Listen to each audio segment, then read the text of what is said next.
채무자가 돈을 갚지 않는다면 채권 압류 및 추심 명령을 통해 채무자의 재산을 대상으로 강제 집행을 할 수 있습니다.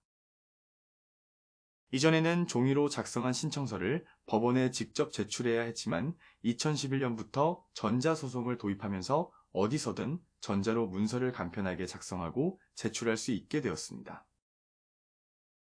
그럼 이번 영상에서는 전자소송으로 어떻게 채권 압류 및 추심 명령 신청서를 제출해야 하는지 알아보도록 하겠습니다.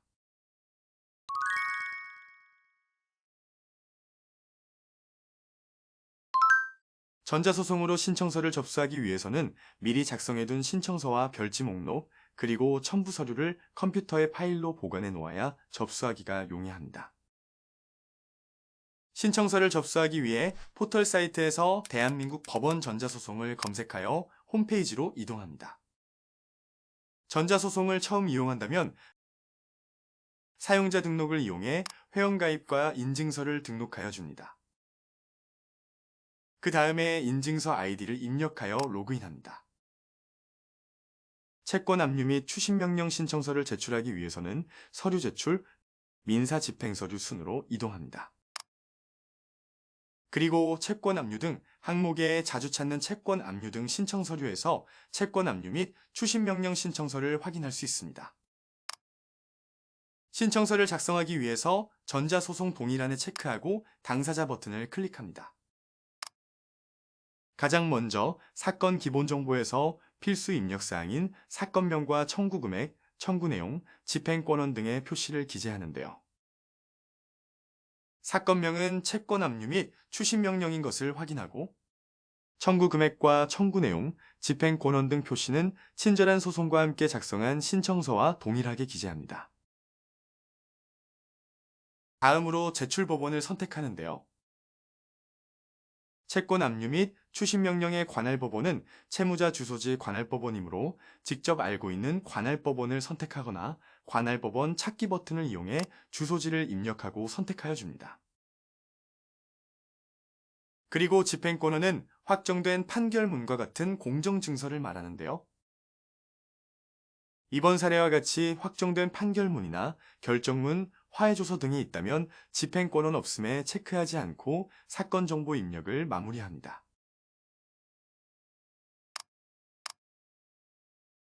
다음은 당사자 입력 버튼을 눌러 채권자와 채무자, 그리고 제3채무자의 인적사항을 입력하는데요.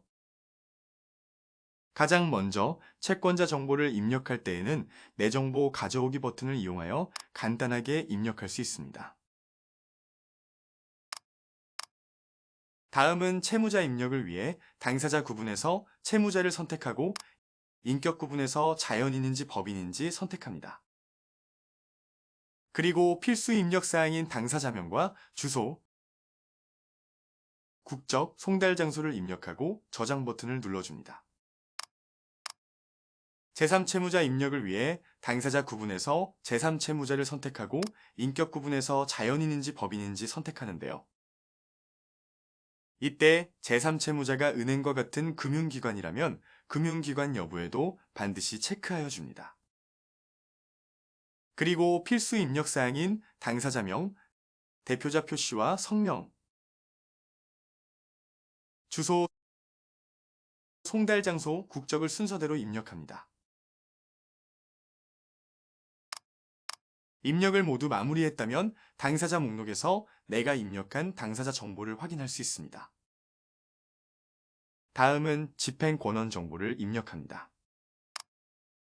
가장 먼저 집행권원 성격 구분에서 내가 가지고 있는 서류명을 선택합니다.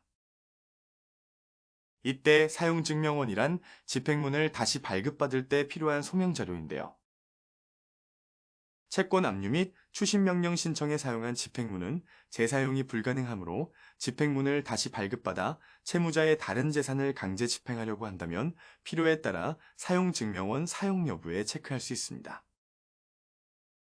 다음으로 집행권원의 사건 번호를 입력하고 집행권원 번호를 조회할 수 있는데요. 집행권원 번호는 집행권원 하단에 기재된 발급번호를 말하므로 나의 집행권원 번호를 선택하고 예시와 같이 숫자 5자리를 입력합니다. 그리고 서류명에는 집행력 있는 판결 정본이라고 기재합니다. 만일 내가 가지고 있는 집행권한이 다른 서류라면 다음과 같이 기재할 수 있습니다. 그리고 파일 첨부 저장 버튼을 눌러 집행력 있는 판결 정본을 파일로 첨부하고 집행권한 목록에서 내가 입력한 집행권한 정보를 확인할 수 있습니다. 다음은 신청 취지와 신청 이유를 입력합니다. 신청 취지는 2000자 이내로 직접 작성해야 하는데요. 친절한 소송과 함께 작성한 신청 취지를 붙여넣기 합니다. 그리고 신청 이유는 2000자 이내로 직접 작성하거나 신청 이유만 기재된 파일을 첨부해야 하는데요. 파일을 첨부하시는 분들은 내용 파일 첨부를 선택하고 첨부하기 버튼을 이용하여 파일을 첨부할 수 있습니다.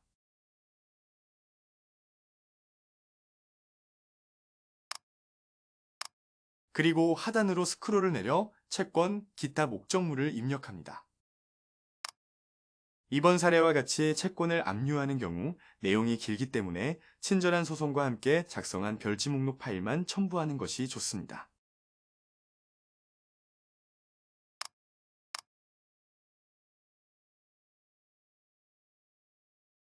파일을 모두 첨부하였다면 저장하고 다음 단계로 이동합니다. 다음은 첨부 서류를 제출하는데요. 가장 먼저 채권을 압류하기 위해 진술최고 신청서를 필수적으로 제출해야 합니다. 첨부 서류 박스에 위치한 진술최고 신청서를 클릭한 다음에 내용은 수정하지 않고 그대로 첨부하여 줍니다. 이외에 첨부할 파일은 파일 첨부 버튼을 이용하거나 마우스로 끌어와 순서에 맞춰 한 개씩 첨부합니다. 이때 파일을 일괄로 첨부하면 한 개의 첨부 파일로 병합되기 때문에 파일을 각각 첨부합니다. 그리고 파일에 맞는 서류명을 직접 입력한 다음 등록 버튼을 눌러줍니다.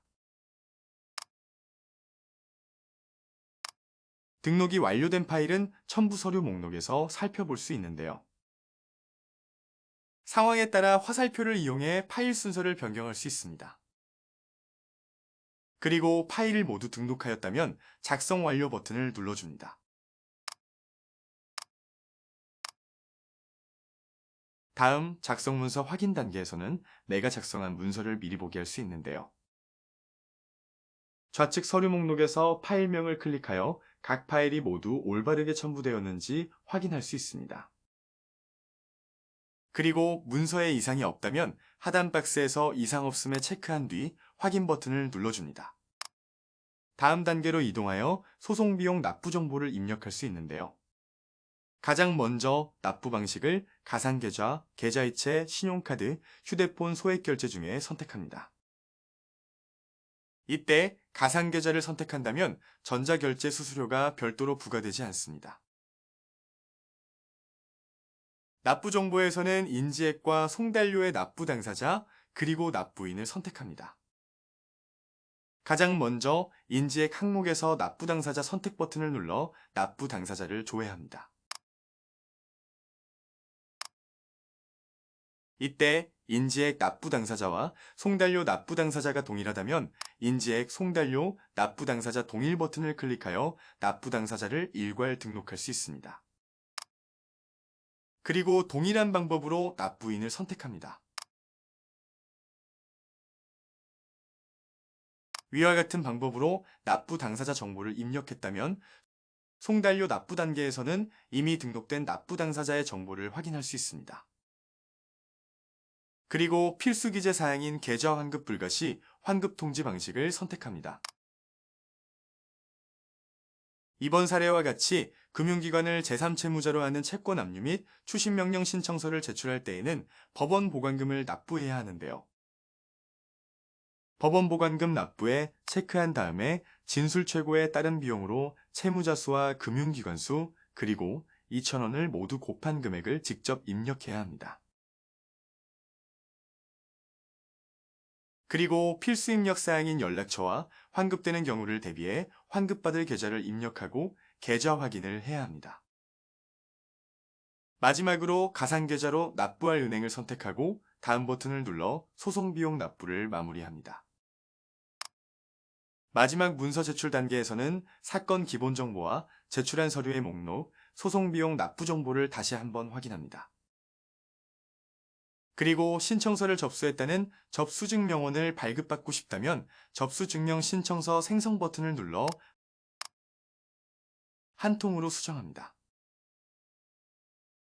제출 버튼을 누르고 마지막으로 전자서명을 하면 서류가 접수됩니다.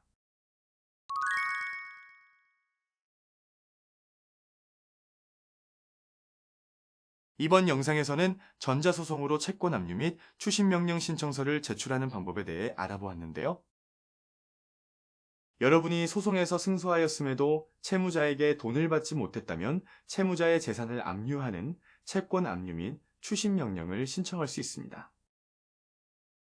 그럼 여러분들도 전자소송으로 간편하게 채권 압류 및 추심명령 신청서를 제출해보세요.